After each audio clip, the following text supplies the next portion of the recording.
मिजाज कैसे हैं आपके? उम्मीद है बेहतर होंगे आप।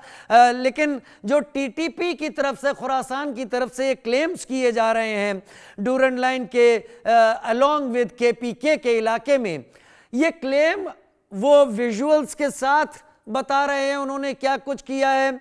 हमने पिछले कुछ झड़पों में बहुत वहां पर आग लगी हुई भी देखी उन सारे इलाकों में। आपकी तरफ से, आपके जानिब आपको क्या इंफॉर्मेशन है और क्या सच आपको पता है इसका? हाशिम दुरानी। जी राजीव, सबसे पहले तो आपका शुक्रिया और बड़ी मेहरबानी, आपने मुझे अपने प्रोग्राम में वेलकम कहा। और सर देखिए, अगर मैं काफी अरसे के बाद अगर आपके प्रोग्राम में शामिल हो रहा हूँ तो उसमें मेरी या आपकी कुछ जाती मंशा तो शामिल नहीं थी। ये कुछ कोई नहीं, टेक्निकल इश्यूज थे कोई नहीं और जिस वजह कभी से। नहीं थी। हाँ, वही तो मैं बात कर रहा हूँ, आपके मेरे दरमियान में नहीं गई। अच्छा खैर, चलिए। मैं आप मुद्दे पे आता हूँ। मुझे 2:50 पे आपके आपके चैनल से कॉल आई थी हम्म। और जिसमें उन्होंने मुझे मुद्दा बताया था। हम्म। और कि खुरासान जो है आपका जो चैनल है, हम्म। जो इनका वॉइस ऑफ खुरासान जो है, हम्म। उनकी हम्म। जानब से हम्म। ये क्लेम किया जा रहा है और उन्होंने वीडियोस भी जो है वो शेयर कर दी। अच्छा, हम्म। उसके बाद से मैं मुसलसल अभी आप देखें कि आपके जो तकरीबन 6:07 हो चुके हैं भारत में, हम्म। और इसका मतलब है कि 3 घंटे से ज्यादा जायद का वक्त हो चुका है। हम्म। तो मैं मुसलसल देख रहा हूँ, मुख्तलिफ एजेंसीज को भी देख रहा हूँ, न्यूज एजेंसीज को भी पढ़ रहा हूँ, अपने जो मेरे सोर्सेज हैं उनसे भी मैंने भरपूर तरीके से बात की है। इवन मैंने जो हमारी जो है इंटर सर्विसेज जो रिलेशनशिप है उनसे भी मैंने वहां से भी मैंने इंफॉर्मेशन इकट्ठी करने की हम्म। कोशिश की है। हम्म। तो मैं आपको बताता हूँ कि अफगानिस्तान की एक बहुत बड़ी न्यूज एजेंसी है खामा न्यूज, उसके ऊपर कोई खबर नहीं है। हम्म। उसके बाद खलीज टाइम्स, उसके हम्म। ऊपर कोई खबर नहीं है। हम्म। बीबीसी, कोई खबर नहीं है। हम्म। इंडिया डॉन न्यूज का जो इंडिया का जो चैप्टर है उस पर कोई खबर नहीं है। हम्म। उसके बाद भारत का हिंदुस्तान एक्सप्रेस है, उस पर कोई खबर नहीं है। हम्म। हिंदू जो है उसके बाद मैं बताता हूँ आपको, हिंदुस्तान एक्सप्रेस हो गया। उसके बाद एक आपका एक और बहुत अच्छा एक न्यूज़पेपर है, भारत एक्सप्रेस, उस पर भी कोई खबर नहीं है। हम्म।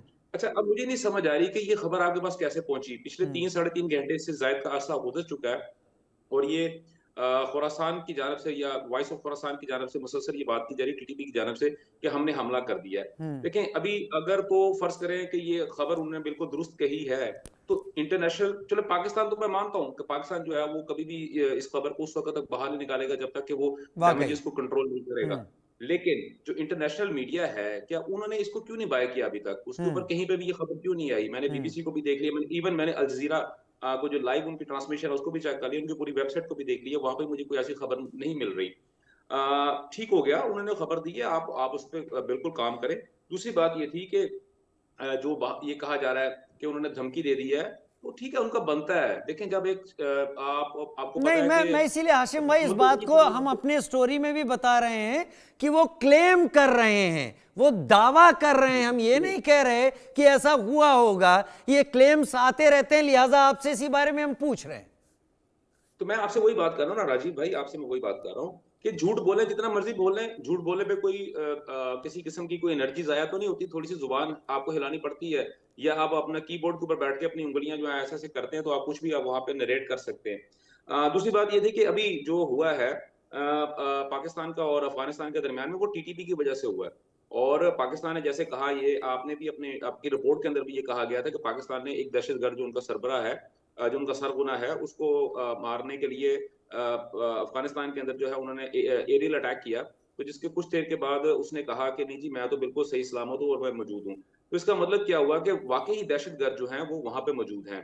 और उनको मारना, उनका और उनको खत्म करना, वो सिर्फ पाकिस्तान की नहीं, वो अफगान अपना भारत की भी उतनी ही जरूरत है जितनी कि वो पाकिस्तान की जरूरत है। क्योंकि ये जो टीटीपी है, ये इस्लाम के नाम पे लड़ते हैं और इस्लाम के नाम पे जो लड़ने वाले होते हैं उनको तो बहाना चाहिए होता है किसी ऐसी जगह पे जाने के लिए जहाँ पे सो कॉल्ड ये कहा गया है कि जी यहाँ पे इस्लाम जो है ये मुसलमानों को खतरा है, तो लिहाजा वो वहां पहुंच जाएंगे इस्लाम कायम करने के लिए। तीसरी बात ये थी कि अगर वो ये दावा कर रहे हैं, तो अभी आपने जो बात कही है, तो इसका मतलब है कि आप भी इस बात से 100% मुतफिक बिल्कुल नहीं है कि वो जो बात कर रहे हैं वो दुरुस्त है। तीसरी बात ये है कि अगर वो दावा करते हैं और वो ये कह रहे हैं कि जनाब आप आ जाएं, तो हमें उनके साथ इस तरह बात करने की जरूरत नहीं है। अफगानिस्तान है ना, आपको भी पता है, वहां पे तालिबान की हुकूमत है, मुत्तकी साहब आपके पास आए हैं और आपके मुल्क के अंदर जहां पे वो आपकी मुल्क की स्पेशल रिक्वेस्ट के ऊपर अक़वाम मुत्तहिदा को ना सिर्फ स्पेशल रिक्वेस्ट की गई है मुतक़वी साहब को वहां पे बुलाने के लिए, और आपने उनको साथ भरपूर तरीके से उनको सपोर्ट भी किया है और अपना सफारत खाना है वो भी भारत में खोल रहे हैं, बहुत अच्छी बात है। बल्कि आप ही के चैनल के ऊपर लास्ट टाइम जो है वो मनोज मनु साहब के प्रोग्राम में था और मैंने उनको यही बात कर रहा था कि बहुत अच्छी बात है कि इस तरह किसी भी मुल्क के अंदर अगर कोई इस किस्म की एक्टिविटी होगी, उनको फाइनेंशियल भी सपोर्ट किया जाएगा, उनको सफारती सतह के ऊपर भी सपोर्ट किया जाएगा, तो ऑटोमेटिकली वो लोग दहशतगर्दी जो अनासर हैं, उनसे बाहर निकलने की भरपूर कोशिश करेंगे और मुल्क ना जब एक आपका हमसाया अगर तरक्की करेगा, तो ऑटोमेटिकली आपको भी बहुत ज़्यादा उसकी सहूलत मैसर होगी। लेकिन बात आपकी फिर वही आ जाती है, बिल्कुल स्टार्ट के अंदर, कि अगर वो ये समझते हैं कि वो पाकिस्तान को तबाह कर देंगे, तो भाई आप ये देखें कि जब से पाकिस्तान ने वहां पे हमले करने शुरू किए हैं, पाकिस्तान के अंदर जो आए रोज जो दहशतगर्दी के वाकयात होते थे बलूचिस्तान के अंदर, इधर अपना बाकी केपीके के अंदर या बाकी पाकिस्तान के अंदर जो धमाके होते थे या फायरिंग होती थी या किसी चेक पोस्ट वगैरह के ऊपर हमले हो रहे होते थे, वो पिछले 15 दिन से तो बिल्कुल खत्म हो चुके हैं। उसकी रीजन ये है कि पाकिस्तान जो है उनको किसी तरह से भी जो है वो लाइन के ऊपर लाइन क्रॉस करने नहीं दे रहा। पहली बात। दूसरी बात, आपने इसी के अंदर बात की थी ड्यूरन लाइन की। लेकिन ड्यूरन लाइन जो है वो बरतानिया ने बनाई थी, तो इसका मतलब ये हुआ कि बरतानिया जो था वहां पे काबज था। उससे पहले अगर अमेरिका वहां पे काबज था, उससे पहले रशिया वहां पे काबज था, उससे थोड़ा मैं पीछे जाता हूँ राजा रणजीत सिंह वहां पे काबज था, उससे और पीछे जाता हूँ तो मैं अशोका द ग्रेट वहां पे काबज रहा है, उससे थोड़ा सा और पीछे जाता हूँ तो ईरानी जो थे वो खुरासान वाले जो थे वो वहां पे। अब ये जो खुरासान वाइस है बेसिकली ये ईरान का वर्ड है, ठीक है, फारसी का वर्ड है, और वहां पे जो फारसी बोली जाती है वो ईरान से आई थी। तो इसका मतलब क्या हुआ कि वहां पे जो हुक्मरान थे वो ईरानी थे।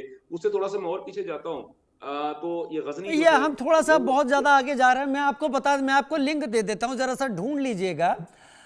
ये वॉइस ऑफ खोरासान, VOICEKHORASAN